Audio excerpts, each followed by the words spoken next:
జోగులాంబ గద్వాల్ జిల్లా కేంద్రంలోని సమీకృత జిల్లా కార్యాలయాల సముదాయంలో బుధవారం తెలంగాణ రాష్ట్ర ప్రజాపాలన దినోత్సవ వేడుకలు ఘనంగా నిర్వహించారు. ఈ వేడుకలకు ముఖ్య అతిథిగా తెలంగాణ ప్రభుత్వ ప్రత్యేక ప్రతినిధి మరియు ప్రభుత్వ సలహాదారు ఏపీ జితేందర్ రెడ్డికి పోలీసులు గౌరవ వందనంతో జిల్లా యంత్రాంగం తరపున ఘనస్వాగతం పలికారు.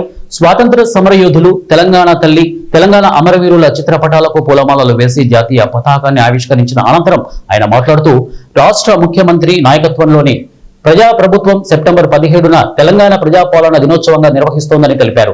రాష్ట్ర ప్రభుత్వం ప్రజలకు ఇచ్చిన వాగ్దానాలను అధికారంలోకి వచ్చిన 48 గంటల్లోనే అమలు చేయడం ప్రారంభించి ప్రజలకు ఇచ్చిన హామీలను నిజం చేస్తోందని ఆయన పేర్కొన్నారు. సెప్టెంబర్ 17న తెలంగాణ ప్రజాపాలన దినోత్సవంగా నిర్వహిస్తుంది. ఈ ప్రభుత్వం ప్రజలకు ఇచ్చిన వాగ్దానాల మేరకు అభయహస్తం హామీలను ఒక్కొక్కటి అధికారంలోకి వచ్చిన 48 గంటల నుంచి అమలు చేయడం ప్రారంభించింది. రేషన్ కార్డు ప్రజల ఆత్మగౌరవానికి మరో ప్రతీక. ఒక భరోసా భాగోద్యయం. ఈ ఏడాది జూలై 14 నుండి రాష్ట్ర వ్యాప్తంగా నూతన రేషన్ కార్డులు పంపిణీ ప్రారంభించాం.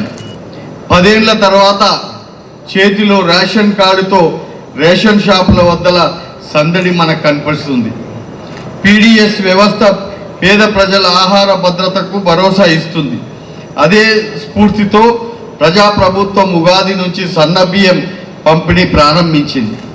మన జిల్లాలో ఈ సంవత్సరం సెప్టెంబర్ నెలకు 1,81,352 రేషన్ కార్డుదారులకు 4,058 మెట్రిక్ టన్నులు ఉచిత రేషన్ సన్నబియ్యం కేటాయించడం జరిగింది.